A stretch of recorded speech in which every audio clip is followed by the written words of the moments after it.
Bonjour mes amis, donc je viens aujourd'hui réagir à une nouvelle, j'allais dire extraordinaire, formule de rhétorique. En fait, c'est une nouvelle d'une banalité, mais enfin, c'est une nouvelle qui s'inscrit, on va dire, dans la logique d'où va la France. C'est que M. Macron veut intervenir dans l'islam de France.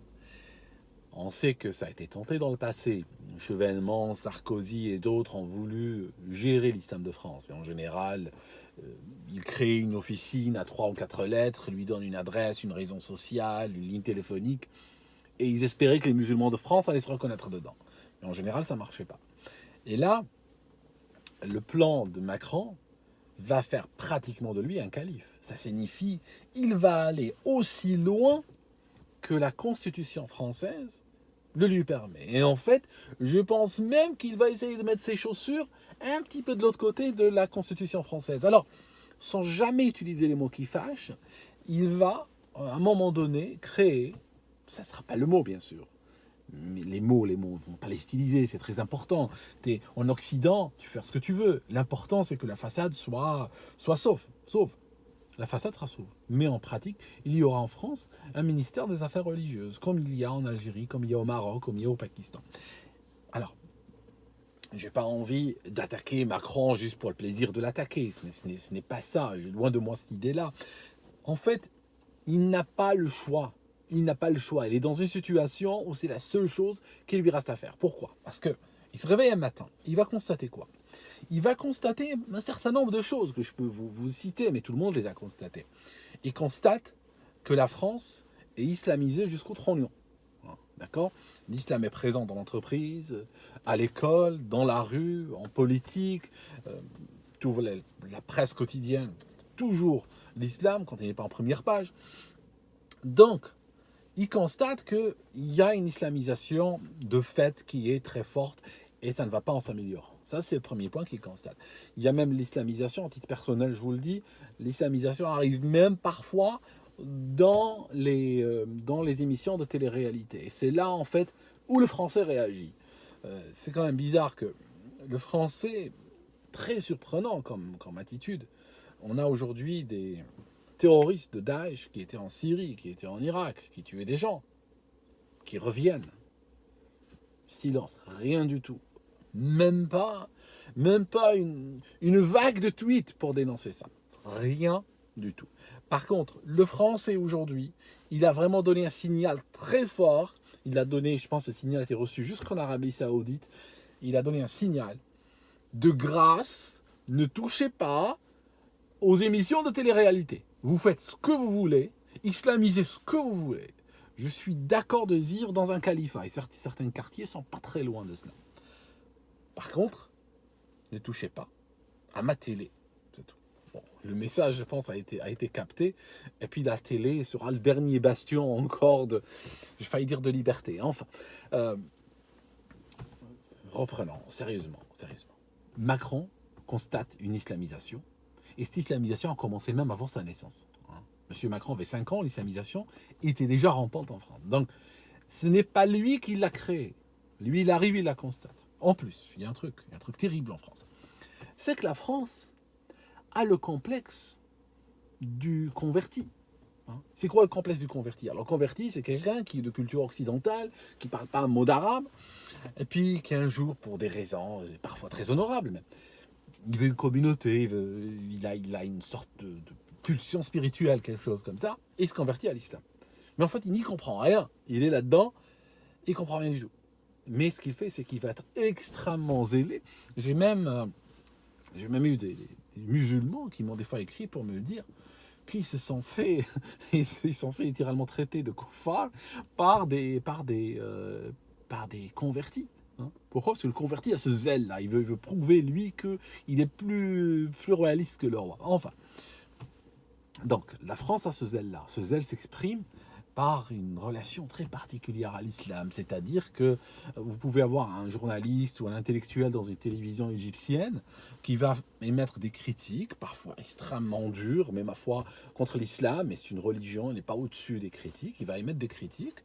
Et puis il peut voir face à lui un salafiste et parfois le ton va monter et tout ça, mais il y a un débat, il y a une réalité, une discussion, il y a quelque chose qui passe. En France, certains journalistes ou certains intellectuels égyptiens s'il venait passer sur une chaîne française, je vous assure qu'il serait censuré au bout de 30 secondes et viré du plateau, quoi. Avec des excuses aux téléspectateurs. C'est ça, ça signifie que je suis sûr que le prod, il va juste envoyer la pub, couper, je ne sais pas, ou envoyer un reportage animalier. Vous comprenez ce que je veux dire? C'est ça le problème. C'est que la France a cette attitude du zélé envers la religion islamique. Autre chose qui est super importante. Et ça, je pense, ça a été un des moteurs de Macron. C'est que dans tous les pays islamiques, dont la France en fait partie pour des raisons pratiques, soyez honnêtes, mes amis. Si vous attendez qu'un jour on vous dise dans la Constitution française que la religion de l'État de France est l'islam, franchement, ça risque de mettre du temps avant d'arriver. Par contre, il faut regarder de facto comment ça se passe sur le terrain.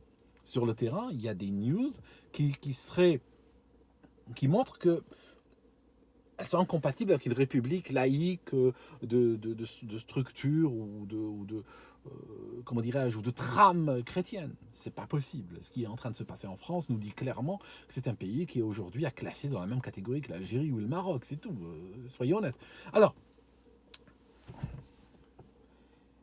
ce qu'il a constaté, Macron, c'est que énormément d'imams sont payés, n'est-ce pas, par des puissances étrangères.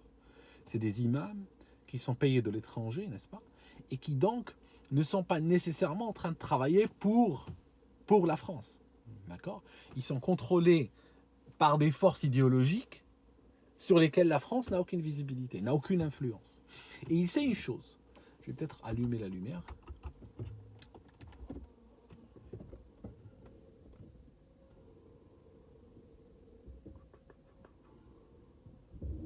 Ça ne s'allume pas. Ah ok, ça s'allume. Alors, il sait une chose.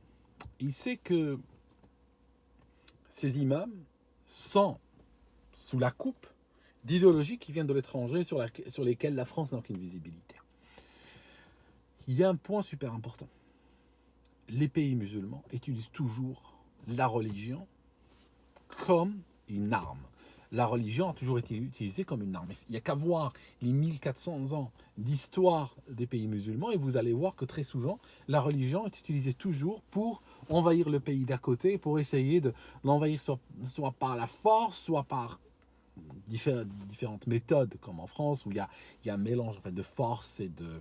Enfin, il y a un bras il y a le flic gentil, le flic méchant. Hein. De temps en temps, un attentat terroriste, ok, pour garder la victime en condition.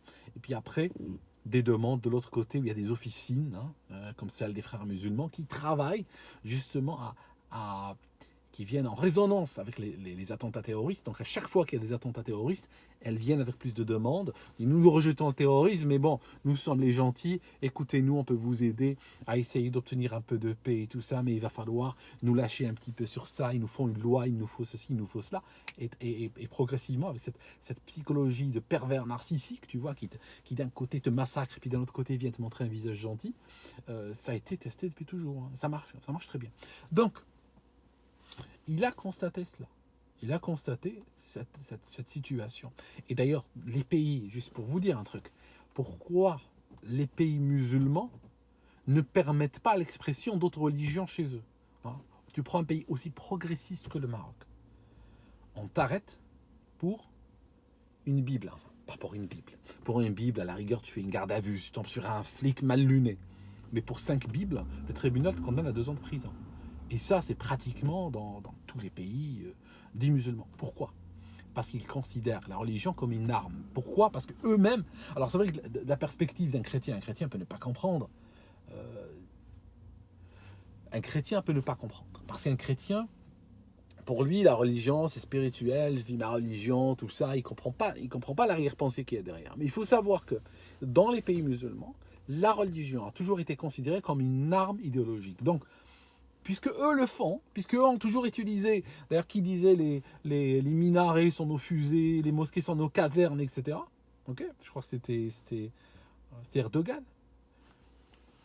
Ils ont cette logique que l'autre religion est l'ennemi et qu'elle pratiquera les mêmes choses que eux ils pratiquent. Ok, donc c'est pour cette raison qu'ils ne permettent pas l'expression et encore moins l'installation de religions concurrentes sur leur terre. Parce qu'ils se disent, et pour le christianisme, ils sont torts, mais ils se disent que si une autre religion arrive, elle va importer avec elle ses us et coutumes, sa langue, son plan politique, sa sédition, ses pratiques, ses demandes et tout. Et donc, ils ne veulent pas, ils condamnent par la prison toute velléité d'installation ou d'expression d'une religion autre que l'islam. Vous comprenez ce que je veux dire? Ça, c'est le premier point.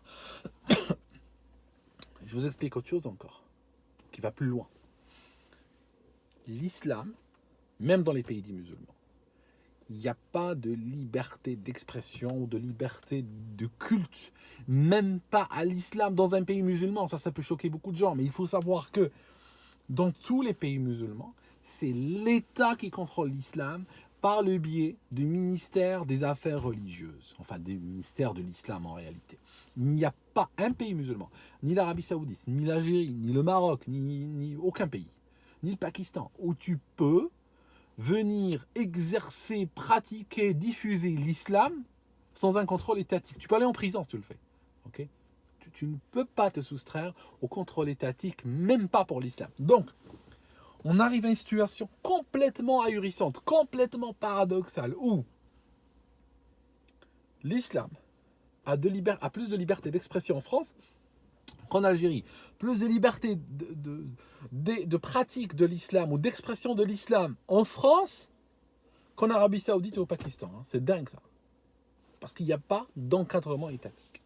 Et donc, Macron a fini par comprendre ça. Ça finit par le frapper. Il a dit ce n'est pas possible. Il veut donc, de facto, faire comme font tous les autres pays. Il se dit, la France est un pays islamisé, je ne peux rien faire. Avec le temps, ça ne va pas s'améliorer. Avec le temps, vu les migrations, il n'est pas contre les migrations lui, vu l'impossibilité d'assimilation, d'accord ? Il n'y a pas d'assimilation, même des gens après des générations continuent à ne pas être assimilés. La démographie étant ce qu'elle est, il se dit qu'il n'y a pas moyen. Soit j'ignore le problème, comme l'on fait beaucoup, et il ne va juste faire qu'empirer, soit je le prends à bras le corps, je crée un islam de France, je crée un ministère des Affaires religieuses, je finance l'islam, je finance les mosquées, tout ça. Est-ce une bonne solution? Je vais vous dire, la France est dans une situation tellement merdique par rapport à cela, qu'il n'y a que des mauvaises solutions. Il n'y a pas de bonne solution. Il n'y a pas une bonne solution qui, claque, résoudra le problème en 1 an, en 6 mois, en une génération, et qui recevra l'assentiment de la majorité des Français et qui diront c'est une solution raisonnable, c'est une solution que nous voulons, c'est une solution dans laquelle nous nous identifions. Une telle solution n'existe pas. Qu'est-ce qu'il reste? Il reste que, ma foi, la fuite en avant. On crée un ministère des Affaires religieuses. La Constitution, il va aussi loin que la Constitution lui permet, et je suis sûr qu'il posera même des chaussures de l'autre côté de la Constitution. Il fera cela. Il n'a pas le choix. D'accord? Il n'a pas le choix. Il prend juste acte qu'il est dans un pays islamisé et il va se dire, bon, ma foi, c'est un pays islamisé, quoi. C'est pas de ma faute, c'est pas moi qui l'ai créé, c'est comme ça. Gérons la situation, ok? Gérons la situation au lieu de... C'est un peu comme ces gens qui disent, bon, on a plein de drogués, plein de toxicos, bon, commençons à distribuer des substituts, donnons-leur des seringues, mettons-les dans des endroits où ils peuvent être vus par des médecins et tout. C'est pas une bonne solution. Idéalement, bon, voilà, c'est pas une bonne solution. Mais c'est une fuite en avant, en quelque sorte. C'est une fuite en avant, c'est une reconnaissance, un constat d'un échec, c'est un constat d'une situation qui, ma foi, n'a pas pu être gérée par qui que ce soit et qui probablement ne sera gérée par personne.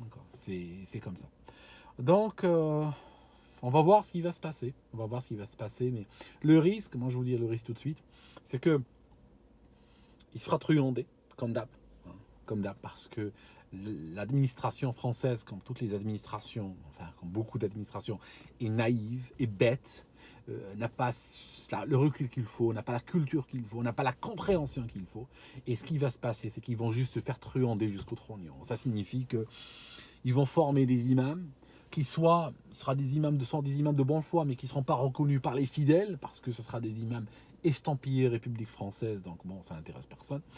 Ou bien des gens vont profiter des mannes financières qui vont venir de l'État, des formations qui vont venir de l'État et tout, mais finalement, Hein, tu planques une petite caméra, tu vas voir que après deux, trois phrases mielleuses, ils vont embrayer sur le djihad, des trucs comme ça. Donc bon, voilà quoi, parce qu'il faut savoir que l'islam de France, c'est quand même l'islam. Il n'y a pas d'islam de France en réalité. L'islam qui est pratiqué en France, c'est un islam qui est à la base né en Arabie Saoudite, après qui a été coupé de ses racines, qui a été recréé, on va dire, en Syrie. Hein, par le califat omeyyade. D'ailleurs, c'est pour ça que tous les Daïchis de France ont été en Syrie, ils n'ont pas été ailleurs, il y a une raison. C'est là leur mec idéologique, c'est de la Syrie. Ça a été, en Syrie, ça a été, on va dire, posé par écrit, parce qu'ils n'étaient pas très portés sur l'écriture, les Omeyyades. Ça a été idéologisé, si vous voulez, par les Abbassides, parce que je vous la fais très court, hein, les califes Omeyyades étaient, le régime Omeyyade était sur la violence pure, alors que les Abbassides ont voulu rajouter une couche, on va dire, d'idéologie. Et voilà, c'est l'islam que vous avez aujourd'hui, qui est passé par, on va dire, le Maghreb, parce qu'il faut savoir que la majorité de l'immigration musulmane de France vient du Maghreb, ne vient pas du Pakistan.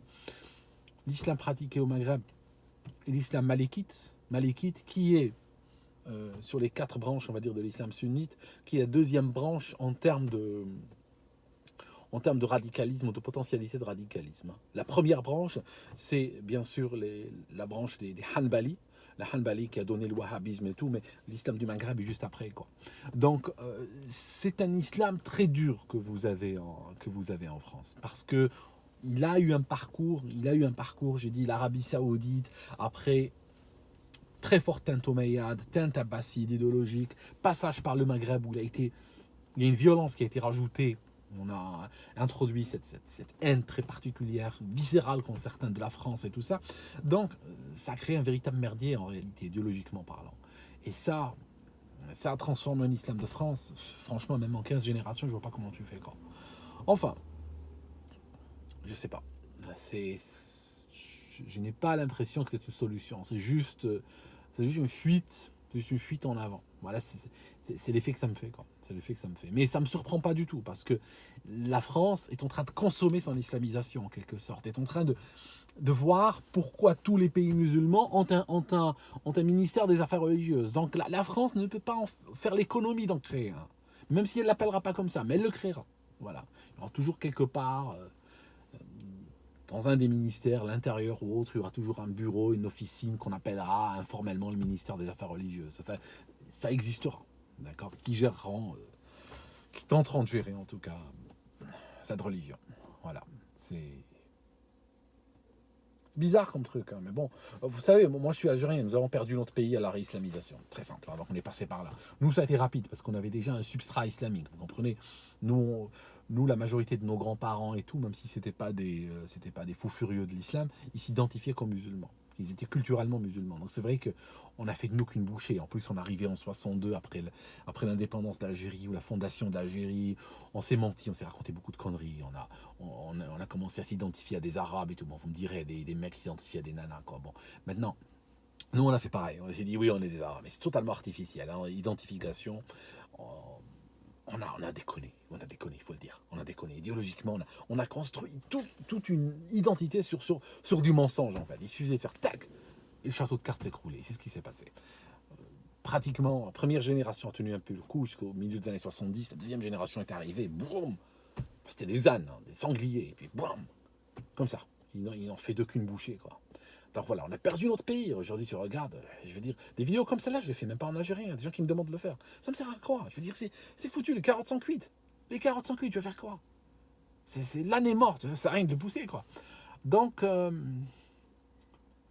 voilà, j'essaye encore parce que je pense qu'il y a un espoir. Non, je pense qu'il y a un espoir, mais je suis peut-être aussi en train de le faire un peu pour l'honneur aussi. Hein, juste comme ça, quand j'aurai 90 ans, hein, si j'arrive jusqu'à ce stade, je peux toujours montrer des vidéos à des jeunes générations en disant regardez, hein, j'ai fait quelque chose moi. Hein. Mais bon, hein, ça n'a pas aller loin, quoi. Enfin, je vous laisse mes amis. Je pense que je vais peut-être revenir demain pour une vidéo sur l'actu. Cette actu en particulier méritait une vidéo à part. Je ne pouvais pas juste l'inclure dans un passage de 3 minutes. Je vais revenir demain pour essayer d'approfondir un petit peu d'autres sujets. Voilà mes amis, je vous laisse et puis prenez pas trop la tête, quoi.